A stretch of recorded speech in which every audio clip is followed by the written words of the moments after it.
जंग बदर का मौका है, सुनो मजा आ जाएगा। जंग बदर का मौका है। जंग बदर में बड़े कम सहाबा थे, 313 थे, मगर नबी ने पहले ही बता दिया था फतह तुम्हारी होगी, फतह तुम्हारी होगी। और जब ये नबी के साथ चले, मजाक बनाने वालों ने मजाक बनाया, ये 313 जा रहे हैं, इनके हाथ खाली हैं, पेटों से पत्थर बने हैं, ये कैसे मुकाबला करेंगे। अबू जहल के पास लश्कर जर्रार है, वो खा पी कर आए हैं, उनके पास तलवार ढाल है, इनके पास खाली हाथ है, ये क्या करेंगे। आगे आगे कमली वाला जा रहा है, पीछे पीछे मुस्तफा के गुलाम जा रहे हैं, ऐलान करते जा रहे हैं, न देखो तीर पर तकिया, न खंजर पर, न भाले पर, भरोसा है तो इस सादा सी काली कमली वाले पर। लोगों गए और जाने के बाद मालूम है नबी ने जो नक्शा पहले खींच दिया था ऐसा ही हुआ। जब मुसलमानों ने जीती 70 मारे गए अबू जहल के साथी, अबू जहल समेत वो 70 अरेस्ट कर लिए गए, 70 मारे गए और 70 अरेस्ट कर लिए गए। अबू जहल के बारे में भी पहले नबी ने खींच के लकीर बता दिया था, यहाँ मरेगा। हाँ, और जब मर रहा था तो उस लकीर से निकलने की कोशिश कर रहा था ताकि नबी का जुमला झूठा हो जाए, मगर मौत के फरिश्ते ने पकड़ लिया। जाओगे कहाँ? नबी ने यहाँ कहा यही मारूंगा।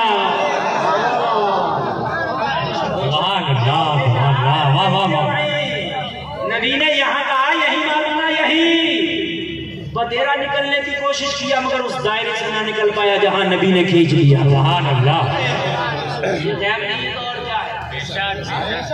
पहले आके नबी बता रहे कि यहाँ मारा जाएगा, आदमी को अपने बारे में पता नहीं मैं कहाँ मारा जाऊंगा, नबी को अबू जहल के बारे में पता कहाँ मारा जाएगा।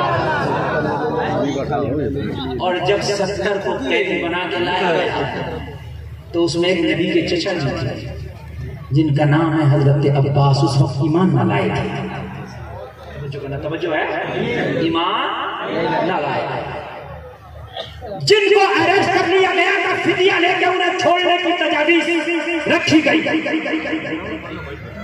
अगर रिहा होना चाहते हो फिदिया दे दो, रिहा हो जाओ। हजरत अब्बास नबी के चचा थे, मगर चचा होना अलग बात है, लेकिन जो निजाम था वो सबके लिए था। फिदिया दो, चले जाओ, फिदिया दो। अब्बास ने कहा ए भतीजे, मैं तो बड़ा गरीब हूँ, जितना तुमने मेरे ऊपर रखा इतना तो है ही नहीं मेरे पास, मैं तो बड़ा मुफलिस हूँ, कुछ नहीं है। मतलब दाएं बाएं करने लगे। अब मजा आ जाएगा जब सुनोगे तो। नबी ने फरमाया चचा सच में कुछ नहीं है? कहा भतीजे कुछ नहीं है। नबी ने फरमाया जब तुम जंग पे आ रहे थे तो चच्ची को जो सोना चांदी दे के आए थे वो क्या होगा? जब जंग पे आ रहे थे तो जिस चाची को दिया था आपने माल, आप पे देने वाले और दूसरी चाची थी, कोई नहीं था। आपने कहा था अगर वापस आ जाऊं तो मिलकर खर्च करेंगे, वापस ना आऊं तो तुम खर्च कर लेना। कहने लगे भतीजे उस वक्त या तो मैं था या मेरी बीवी तुम्हारी चाची थी, तीसरा कोई ना था। तुम्हें कैसे पता? कहा इसे ऐसे पता, मैं नबी हूँ, अल्लाह ने मुझे गैब का इल्म अता किया है। हजरत अब्बास बोले अरे जब मेरे घर की बातों को जानते हो तो नबी होना चाहिए तो मोहम्मद तुम्हें होना चाहिए। नबी तभी तो बड़े ही से आवाज आई और कोई गैब क्या, तुमसे लिहा हो भला जब ना खुदा ही छिपा तुम पे करोड़ों दूर। हम यहाँ से पुकारे वहाँ मुस्तफा की समात पे लाखों सुनियो, घपला मत करना, होने देना कभी भी। रिश्ते करो तो बहुत ठोक बजा के करो, ये रिश्तों से बहुत घपले हो रहे हैं। हाँ, इन रिश्तों ने चू चू का मुरब्बा बना दिया दुनिया को। क्या करें, ये नाराज हो जाएगा, वो नाराज हो जाएगा, अरे दुनिया नाराज हो जाए यार, मदीने वाला नाराज हो। ठोक बजा के रिश्ते करो, देख के रिश्ते को कहते मौलाना मैं फंस गया। मैं फंस क्यों गया?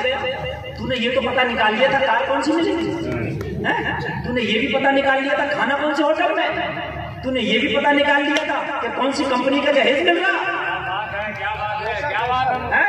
तूने सब पता निकाल लिया, तो तूने ये पता नहीं निकाला इसका अकीदा कैसा। अरे ये तक पता निकाल लेता, सही बता रहा हूँ कि कौन सी दुकान से कपड़ा खरीद का आगा जहेज का, सारी चीजों को पता निकल गए तेरे, ये पता नहीं निकल रहा है ये इसका अकीदा कौन सा। अब तो पता निकालना बहुत आसान है, जहेज का पता ना निकाल, उसके अकीदे का पता निकाल। इमाम हुसैन को क्या जरूरत थी मदीना छोड़कर करबला शरीफ तशरीफ ले गए? आप तो कहते हमें क्या जरूरत पड़ी है मियां, अल्लाह अल्लाह कर रहे हैं मदीना तो रसूल में बैठे, हम क्यों जाए वहां अपने बच्चों को कटाने? लेकिन नहीं, कहा जाएंगे पता लगाएंगे। और आपको रास्ते में खबर मिल गई थी कि हजरत इमाम मुस्लिम की शहादत हो गई, आप वापस चले जाएं। आपने कहा वापस नहीं जाएंगे, पता लगाएंगे। और तुम कैसे पता नहीं लगाते? बेटी का हाथ दे दिया, पता नहीं लगाया। आदमी 10 रुपए की हाड़ी खरीदता तो ठोकता बजाता है, 10 रुपए की हाड़ी में ठोकता बजाता है। 10 रुपए किलो खीरा खरीद रहा, उठा के देखता बीज तो नहीं पड़ गया, पक तो नहीं गया। 20 रुपए किलो की तुरई को घुमा घुमा के देखता है, और जिंदगी भर के रिश्ते नाते ऐसे ही कर लेता। कान खोल के सुन ले, जब रिश्ते की बात आए कहना जहेज की बात बाद में करना, पहले ये बताओ कि उसका अकीदा क्या है।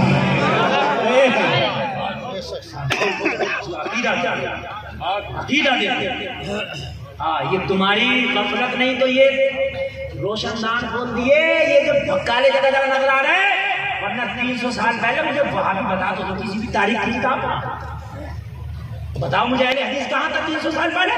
ये सब तुम में से पैदा हुए हैं। सो मत, जागने की जरूरत है, सोने वालों जागते रहिए। अच्छा, आला हजरत ने भी यार हर महाज का कायम कर दिया, हर महाज। अब तुम ना समझो, अब लोग कहते हैं कि ये बरेलवी जो हर जगह आला हजरत का जिक्र करते हैं, तो हम कहते हैं आला हजरत ने तो कुछ छोड़ा ही नहीं है जो जिक्र न कर दिया। जहाँ बात करो तो आला हजरत याद आ जाता है। आला हजरत ने समझा भी दिया, आज ले उनकी पना, आज मानू से कल न मानेंगे कयामत में। अल्लाह जी अगर मान गया तू तो मान जाएगा कयामत में इनके जलवे देख के, मगर फिर वो न मानेंगे, इसलिए आज मान लो। समझ रहे हैं आप लोगों? कान खोल के सुनो, शादी करो, रिश्ता करो तो लोगों अकीदा पहले देखो, बिजनेस और कारोबार भी देख लो, लोगों ये भी देख लो कि बच्चा कितना दीनदार है, उससे तुम्हारी नस्लों पे असर पड़ेगा। अगर तुम्हारे घर में बहू दीनदार आ गई तो दीन तेरी नस्लों तक पहुंच जाएगा, नस्लों तक पहुंच जाएगा। और वो अपने रंग में आके ऐसा रख देगी, अगर दीनदार आ गई ना बहू तो ऐसा रख देगी कि शोहर को भी नमाजी कर देगी, ससुर को भी नमाजी कर देगी, सास को भी नमाजी कर देगी, देवर को भी नमाजी कर देगी, ननद को भी नमाजी कर देगी, घर का घराना नमाजी कर देगी। अरे दुल्हन के आई ओरिजिनल जहेज तो ये दीनदारी लेके आई है, जिस घर में नमाजें हो वहां रहमत के फूल।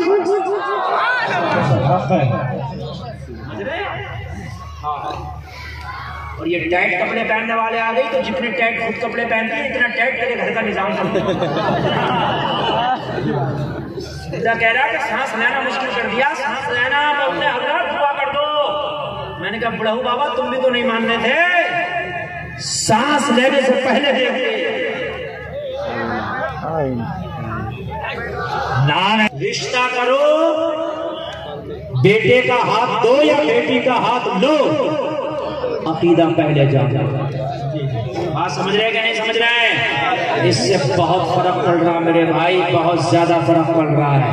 अगर आपने रिश्ते देखना शुरू कर दिए, एक बात बताओ, नमद आ जाएगा रिश्ते पर अल्लाह की शोभा, रसूल पे बैठा, बिल्कुल सच बात बता रहा हूँ। सुनिए भाई, इधर सवाल नहीं आना चाहिए, बिल्कुल सुनिए। अभी तुम्हारी तादाद अल्हम्दुलिल्लाह 75 से 80%। अगर तुमने रिश्ते देख के करना शुरू कर दिए तो रिश्ते में तुम्हारी कमी नहीं आएगी, रिश्तों में उन्हें मुश्किलें पड़ जाएंगी। पानी जल्दी से लाइए, और आप बार बार आ रहे तो रिश्ते बहुत पानी रखा है, जरूरी है। बोलो है क्या नहीं? जरूरी है। नौजवानों सुनो, देखिए मैं भूल गया क्या बात कर रहा था। ये मैं कह रहा हूँ 75-80%। हाँ, मसला का रटा रटाया नहीं रहता, मसला क्या है, मूड बनता रहता है, माल आता रहता है, पेश होता रहता है। अब सुनिए सुनिए, मैं जो कह रहा था, तुम्हारी तादाद 75 से 80% है। एक गांव है, उस गांव में मेरी बड़ी करीबी रिश्तेदारी है, बहुत करीब। मैं उस गांव में तकरीबन हर महीने में एक बार चला जाता हूँ। उस गांव में तकरीबन 80% वहाबी। कितने? 80। और मेरा खूब आना जाना, लेकिन मेरा जितना आना जाना 20% है, समझ रहे हैं? हाँ हाँ भाई, मेरे देखते देखते मैंने क्या देखा कि रिश्ते होना बंद हो गए, कई रिश्ते हुए हुए छूट गए। जब पता निकाला तो कभी 24 है तो कभी नहीं चलेगा। तो जो गांव के पुराने लोग थे, डंडा मजबूत वाले, बोले इन मौलवियों पर लट फेरो, ये तो नई नई बातें निकाल कर आए, हमारे बच्चों के रिश्ते इन्होंने हराम कर दिए। बोले सुन लो मौलवियों, अगर तुम्हें इस मस्जिद में आना है तो सलाम वही बरेली वाला होगा, मुस्तफा जाने रहमत। हकीकत बता रहा हूँ, झूठे पे अल्लाह की सोबान लाना मैंने खुद अपने कान से सुना, जिसमें कट्टर वहाबी मौलवी इमामत कर रहा है, उसका सलाम हो रहा मुस्तफा जाने रहमत अल्लाह। जो मेरे रिश्तेदार थे, मैंने कहा हाजी जी क्या हुआ? बोले हजरत बच्चों के रिश्ते नहीं हो रहे। हमने इस मौलवी से कहा कि देख सुन ले, अगर रहना तो सलाम बोल वाला होगा। उसने कहा मैं जाना भी सलाम वालेकुम। बोले ना, सुन्नी ईसाई को पहचानते, मुस्तफा जाने रहमत का यही होना चाहिए। लोगों तुम अपनी पे आ जाओ, खाली एक रिश्ता अगर सोच समझ के करने लगे ना तो उनकी जमातों की हवा निकल जाएगी। सही बता रहा हूं, खाली रिश्ता आप सोच समझ के करने लगे, हवा निकल जाएगी, हवा। अब कहाँ है? अब तो खुदरत की नींद सो रहे हैं, अब तो गाफिल। फिर आप ही को बिदअती कहा जाता है और फिर आप ही को मुशरिक बना दिया जाता है। मालूम है, उनकी नजर में तो आपका ईमान भी साबित नहीं। मजार पर चले जाओ तो उनकी नजर में शिर्क है, चादर चढ़ा दो तो उनकी नजर में शिर्क है, 11वीं 12वीं मना लो तो शिर्क है। यार तुम फिर उनसे फिर भी दोस्ताना, उनसे फिर भी कुर्बत है। कुछ लोग कहते हैं मौलाना नमाज वो भी पढ़ते हैं, नमाज हम भी पढ़ते हैं, तो नमाज तो करबला के यजीदी भी पढ़ रहे थे। बोलो, जहाँ हुसैनी पढ़ लेते वहाँ यजीदी भी पढ़ लेते, लेकिन हर नमाज नहीं देखी जाएगी। देखना ये है कि नमाज हुसैनी कौन सी है और नमाज यजीदी कौन सी है। जिंदाबाद जिंदाबाद। यजीदी भी तो नमाज पढ़ रहे थे ना, तो ये देखना कि नमाजी हुसैनी है कि यजीदी है। कान खोल कर सुन। बस बहुत जल्दी में आगे बढ़ो और अपनी बात को समेटूंगा। लोगों जरा तवज्जो करो, सारा मजमा हाथ उठा के बोले या रसूल अल्लाह। मैंने जो कुरान की आयत पढ़ी थी, अल्लाह फरमाता गम न करो, रंज न करो, परेशान ना हो, टेंशन न लो, अंतुमुल आलम, कामयाब तुम हो, ये तुम मुमिनीन। शर्त ये है कि मोमिने कामिल हो जाओ। और मोमिने कामिल कब होगे? जब सबसे बढ़ के मदीने वाले मुस्तफा से मोहब्बत करने लग जाओगे, तब मोमिने कामिल हो जाओगे। और नबी से मोहब्बत कैसे होगी? तो खाली जलसे में हाथ उठाने से नहीं होगी। कान खोल कर सुन लो, खाली मुहर्रम शरीफ में 10 दिन शोर मचाने से नहीं होगी। मोहब्बत कैसे होगी? इधर अजान हो, उधर नमाज की तैयारी कर ले, ये नबी से मोहब्बत है। कान खोल कर सुन लो, शादी हो तो नबी की सुन्नत के मुताबिक हो, ये नबी की मोहब्बत है। तिजारत करो तो हराम नहीं आना चाहिए, लुकमा खाओ तो हलाल का आना चाहिए, ये नबी से मोहब्बत है। हराम का लुकमे खाते हो, नारा लगाते हो नबी से मोहब्बत करते हो, झूठा है, नमाज़ें छोड़ते हो और ऐलान करते हो नबी से मोहब्बत करते हो, लोगों झूठ है। नबी का मोहब्बत करने वाला ना हराम का लुकमा खा सकता है और ना नमाज छोड़ सकता है। हराम का लुकमा भी नहीं खा सकते, इसलिए कि नबी से भी मोहब्बत। नबी का आशिक कैसे हराम का लुकमा खाने का है? हमारे यहाँ तो हमने देखा कि हमारे मुसलमान भाई सूद भी सब रवा, उनके यहाँ सूद भी खूब चल रहा है। और मेरे भाइयों, उनके यहाँ के सट्टे भी अब खूब शुरू हो गए। अब तो हमारे मुसलमान नौजवान आजकल IPL में सट्टा लगाने लग गए। इतने सट्टे लगा रहे हैं, इतने सट्टे लगा रहे हैं कि कोई ड्रीम 11 की टीम बना करके जो है सट्टे लगा रहा। मेरे भाइयों कान खोल कर सुन लो, अगर हलाल का लुकमा मिले तो खा के सो जाना। ना मिले तो भूखा सो जाना।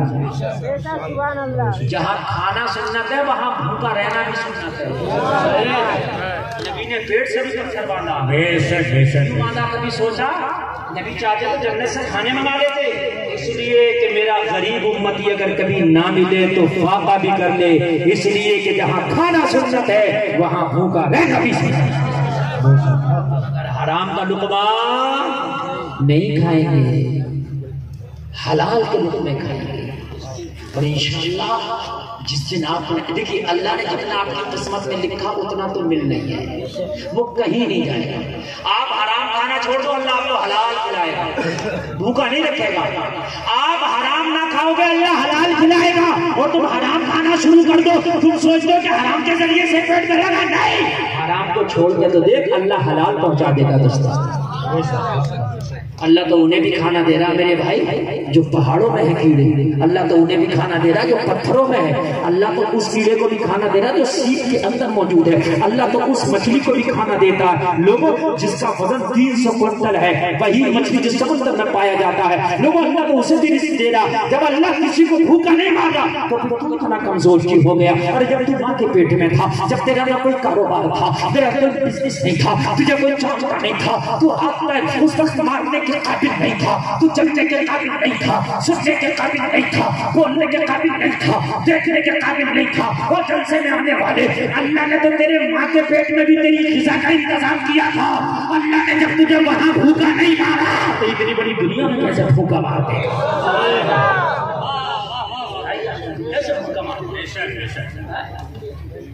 आज हमारे मुसलमान भाइयों के अंदर बहुत, मेरे भाइयों एक वक्त वो था कि अगर खैर को कहीं अमानत रखना थी तो कहीं नहीं रखता था।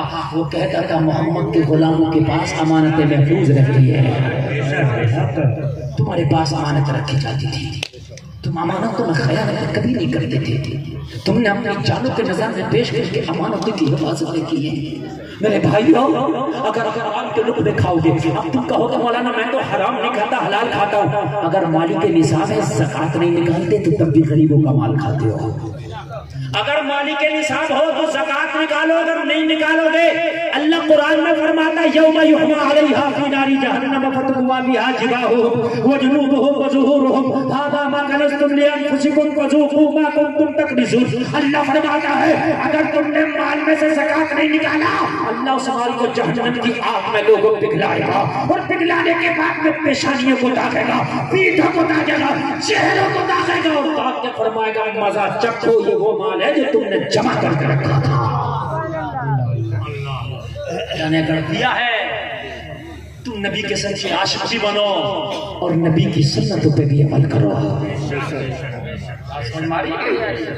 अगर हराम का हो तो छोड़ दो। गौसे आजम के अबू जी ने सेब तो खा लिया था, बाबा के पास गए, भाई मैंने सेब खा लिया, जरा माफ कर दे। हमारे यहाँ तो अगर खा ले तो कहता मिला है मौलवी साहब, मैं क्या करूँ, मुझे तो मिल गया, मिल गया, कोई माले गनीमत थोड़ी है।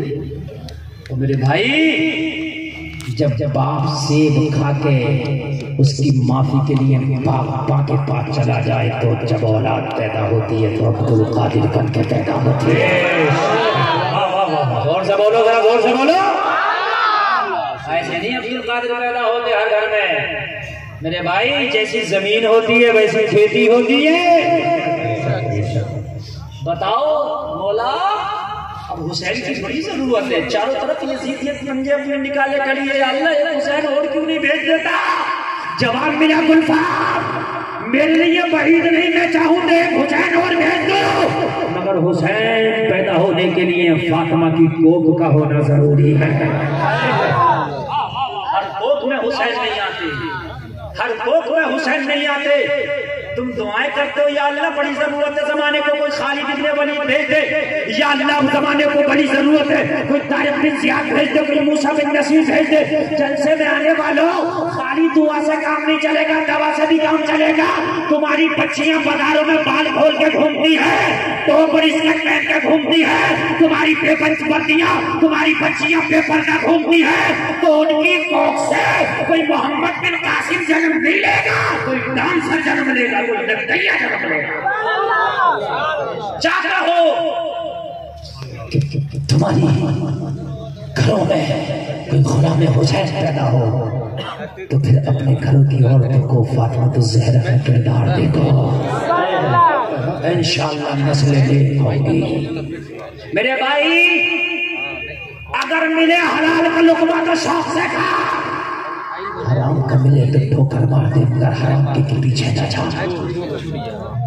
मेरे नबी का सहाबी इसे कहते हैं इश्क, इसे कहते हैं मोहब्बत, इसे कहते हैं गुलामी। तेरा कान खोल कर सुनना, नबी का सहाबी नबी के पीछे रोजाना नमाज पढ़ता।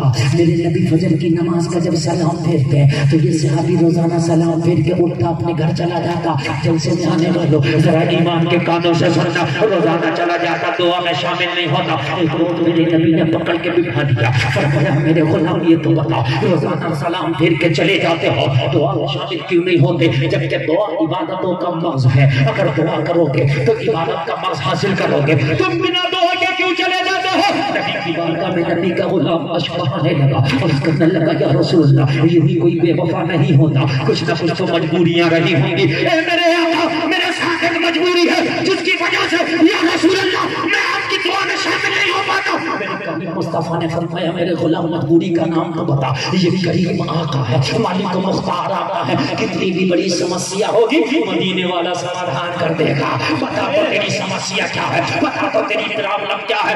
और कहने लगे, या रसूल अल्लाह, मेरे छोटे छोटे बच्चे हैं आका, और मेरा पड़ोसी एक यहूदी है, और यहूदी के आंगन में एक खजूर का दरख्त खड़ा है मेरे आका, और उस खजूर के दरख्त की शाखें मेरे आंगन में झुक आई है। या रसूल अल्लाह, रात को पका पका खजूर टपक टपक के मेरे आंगन में यहूदी का गिर जाता है। या रसूल अल्लाह, मेरे छोटे छोटे बच्चे हैं, अभी गुनाह हराम और हलाल का तमीज नहीं है, अपना और गैर का तमीज नहीं है। या रसूल अल्लाह, अगर मैं फजर की नमाज पढ़ने के बाद दुआ करता रह जाऊं तो मुझे खतरा है कि मेरा बच्चा कोई नींद से बेदार होकर आंगन में आए तो पड़ा हुआ खजूर उठा के ना खा ले। या रसूल अल्लाह, मैं जवाब क्या दूंगा? पड़ोसी का खजूर मेरे बच्चे ने खा लिया, माँ बाप की जिम्मेदारी है कि बच्चे को हलाल का लुक़मा खिलाए। या रसूल अल्लाह, इसलिए मैं सलाम फेर के जल्दी से चला जाता हूँ, और जो टटका टटका खजूर है सबसे उठा उठा के अपने दामन में चुन देता हूँ, और चुनने के बाद मैं अपने पड़ोसी यहूदी के दरवाजे पे जाता हूँ, और दरवाजा खटखटा के या रसूल अल्लाह मैं उसकी अमानत उसके हवाले कर देता हूँ। मेरे नबी ने गले से लगा लिया, फरमाया, मेरे गुलाम, बच्चों को तूने हराम से बचाया है, वो दुआ घर में भी मांगेगा, अल्लाह तेरी दुआ घर में भी कबूल कर लेगा। भाई का हमारे पड़े हो, हर साल उम्रे को जा रहे हो, कान खोल के सुन लो, उम्रा किसी काम का नहीं। भाई की जमीन दबाए पड़ा, हज करने जा रहा, हाजी की तेरा हज कबूल नहीं, इसलिए पहले भाई की जमीन दे दे, पहले भाई का हक दे दे, पहले पड़ोसी का हक दे दे। उम्रा बाद में करना, हज बाद में करना, दिखावा बाद में करना, पहले हुकूक अदा कर, उसके बाद में उम्रा करने जा। वो 11वीं के मुद्दे लुटाई जा रही है। भाई अच्छी बात है, 11वीं हम ही तो करेंगे, लेकिन ज़कात निकाल पाले। ज़कात नहीं निकालना तो गौस आदम तेरी 11वीं कबूल नहीं करेंगे। अरे तवज्जो है क्या नहीं है? ज़कात 11वीं से पहले जरूरी है, पहले ज़कात निकालो, फिर गौस आदम की 11वीं शरीयत मना। आप मैं खजूरें उठाता हूँ, दे देता हूँ, क्या कर देता हूँ? आज का होता तो दे देता, लड़ जाता, कहता भाई मेरे आना में गिर रही है, मैं लेने तो जा रहा हूँ, बल्कि रात को पेड़ को हिला हिला के गिराया, हिला हिला के गिरा दिया, और उससे लड़ा करता कहता मैं भाई तेरे घर तोड़ जा रहा हूँ, डाले अपना। मगर लोगों सच्चा मुसलमान ये है, दुआ छोड़ता, चूरे चुनता और दे देता। कहते हो ना सुभान अल्लाह। अरे हजरत मैं क्या बताऊं, हमारी कौम का ये हाल है कि लॉकडाउन लगाता, लॉकडाउन, इतने इमामों को तनख्वाहें नहीं दी, इमामों ने तनख्वाहें मांगी तो कह दी जब नमाजी भी पढ़ी तो तनख्वाह का ही।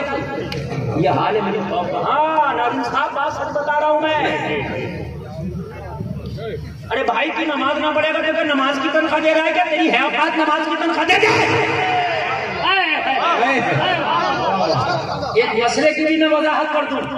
लोग कहते हैं कि तकरीरों के पैसे ले रहे हैं, ये नात के पैसे ले रहे हैं, ये नकाबत के, ये इमामत के। ना तुम नकाबत के पैसे दे सकता, ना तकरीर के, ना नात के। अरे नबी की एक नात का पैसा पूरी दुनिया भी नहीं हो सकती है, नहीं हो सकती। ये जो पैसा है ये वक्त का, इमाम के वक्त का पैसा एक नमाजी भी ना जाए उसकी तनख्वाह दी जाएगी, इसलिए उसने वक्त पूरा किया है। समझ कि नहीं आ रही है? अगर एक नमाजी भी ना जाए तो, और नमाजी भी लॉकडाउन में जा रहे थे जब ये ऐलान हो गया था कि भाई खाली 5 लोग नमाज पढ़ेंगे मस्जिद में, झगड़े हो रहे थे उन 5 में मेरा नाम क्यों नहीं है? अरे भाई मान जा, नहीं मैं पढ़ूंगा, मैं मेरा नाम नहीं हजरत। अब कहाँ मर गया? अब क्या बात अब पढ़। मगर जब तो सोच रहा था कोरोना में पता नहीं मरूं तो सजदे में ही मरूं। और मेरे भाइयों कान खोल के सुन लो, अगर तुम ऐसे नहीं मानोगे तो अल्लाह ऐसी कौम को तुम्हारे ऊपर मुसल्लत करेगा, तुम्हारे ऊपर फिर वो जुल्म और ज्यादती करेगी, फिर तुम रोगे, चीखोगे, चिल्लाओगे। अल्लाह ने हज़रत मूसा से फरमाया जब हम अपने बंदों से नाराज होते हैं तो फिर हम बड़ी बड़ी कुर्सियों पे हम नाअहलों को बिठा देते हैं, बंदों से सजदों की तौफीक छीन लेते हैं, बखीलों को दौलत देते हैं, बेमौसम की बारिश समझ रहे हैं? तुमसे मौलवी कहते कहते थक गए कि जहेज को मुख्तसर कर लो, निकाह को आसान कर लो, नहीं मानने दे रहा। कह रहा लड़की वाले जब बारात में 300 लोग आएंगे, मेरी बात बहुत है, तेरी बात बहुत है तो घर वलीमा करना। अरे अपनी बात बहुत दिखा रहा तो घर पे वलीमा कर, लड़की वाले के घर पे बहुत क्यों दिखा रहा? अरे मौलाना मेरी बात बहुत है, 300 लोग आएंगे कह दियो। और भाई उस गरीब के घर पे क्यों बोलता? अल्लाह तू अपने घर पे वलीमा कर, तू तो 1000 बोला, मैं मना नहीं कर, नहीं मान रहा। मगर मौलवियों के गुर्दे काले पड़ गए बोलते बोलते, मगर मान के नहीं दे रहा। लेकिन अभी लॉकडाउन लगा था ना, लॉकडाउन, तो लॉकडाउन में मैंने देखा कि लड़की वाला 3 मुर्गे लाया तो 2 मुर्गे बच गए, एक ही मुर्गे में निकाह हुआ। सही बता रहा हूं मेरी बात। कई लड़की वालों ने कहा 3 मुर्गे लाया था, 3 बस हो गया। मैं मुझसे ज्यादा हसान मुकर्रर नहीं हुआ। जिंदाबाद जिंदाबाद जिंदाबाद, बहुत अच्छा था। क्यों भाई? अब 3 मुर्गों में से एक बच भी गया, बात हो रही भी नहीं हो रही थी, खाली 3 लोग जाकर निकाह कर ले। अगर लड़के के 4 बहनों ही है ना, 4 तो 4 नहीं जा रहे थे बारात में, छोटे कह रहे बड़े वालों को ले जाओ। तुम्हें पता है कि रास्ते में मामा लोग लाठी बहुत फेंकेंगे, कह रहे थे बड़ों को ज्यादा हक होता, बड़ों को ले जाओ, बड़ों को। बड़े कह रहे थे नहीं हम तो हैं ही बड़े, छोटों का मन ज्यादा रखना होगा, ही नहीं ले जाओ। अब शॉर्ट बातें हो रही थी। अब 2 लोगों में निकाह करके ला रहा था, लठिया पड़ी तो 2 लोगों में निकाह हो रहा था, अब तेरा 300 में हो रहा। यार अपनी अमल कर लो मेरे भाई, इसे मुख्तसर करो ना यार, मस्जिदों में निकाह करो, मुख्तसर करो, मुख्तसर करो, जैसे मैं अपनी तकरीर को मुख्तसर कर रहा हूँ, मुख्तसर करो। अर्ज की आका मैं उसका हुजूर दे देता हूँ। मेरे नबी ने फरमाया ला उसे बुलाला, पेड़ खरीद के तेरे नाम कर दूंगा। बुला के लाए पेड़ बेचो, नहीं बेचूंगा, काम मांगी थी मैं दूंगा बेच के। हाय हाय, जमाना कहता है कि इस्लाम पावर से और तलवार से प्रेशर से फैला नहीं। नबी चाहते तो जबरदस्ती से कह सकते पेड़ दे, नहीं कहा खरीदना चाहते। कीमत बताई, नबी ने दे दी, और पेड़ से हाबी को दे के बोले हमने मालिकी बना दिया, चाहो खाया करना चाहो लुटाया करना। Tension free. और लोगों अब जरा बात सुन लो, 2 मिनट की बात है ओनली से। जिस दिन से नबी ने इस पेड़ को खरीदा ना, पूरे मदीना में ऐसा कोई पेड़ नहीं था जो इतना फल दे जितना फल ये पेड़ देता। सुभान अल्लाह, सुभान अल्लाह। क्यों? कौन सा स्प्रे कर दिया था, कौन सी दवा लगा दिया था? तो आशिक़ रसूल बोला जब तक बिके न थे तो कोई पूछता न था, तुमने हमें खरीद के अनमोल कर दिया। मदीना में शोहरत हो गई इस पेड़ की के पेड़ लाजवाब है यार, मौसम में तब भी फल देता है, मौसम नहीं है तब भी फल देता है। यहूदी की नीयत खराब हो गई, माल देखा तो माल खराब हो गया, कहने लगा भाई हमारे आंगन में, हमारे आंगन में है हमारे। सिहाबी फिर दौड़ा गया, इसकी या रसूलल्लाह बात थोड़ी बिगड़ गई। नबी ने फरमाया क्या हुआ? अर्ज करने लगा या रसूलल्लाह ज़बान पलटी मार गया। कहने लगा मेरे आंगन में। नबी ने फरमाया उसके पलटी मारने से क्या होता, मोहम्मद ने पलटी मारे, मैंने तेरा बना दिया तो तेरा है। अर्ज करने लगा या रसूलल्लाह धमकियां दे रहा मेरे आंगन में। नबी ने फरमाया आज ये समस्या का भी समाधान हो जाएगा, जब पेड़ के करीब चलेगा ना इसकी अंगना से चलो मोरे अंगना में आ जाओ।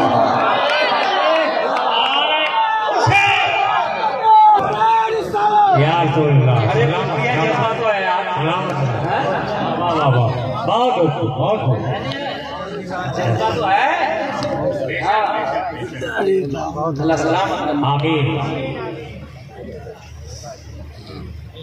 कहा जाके कह देना नबी का फरमान है।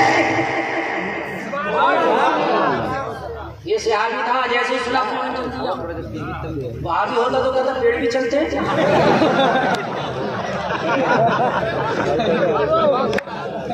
का पता नबी ने कह दिया तो नहीं भी चलते तो चलेंगे।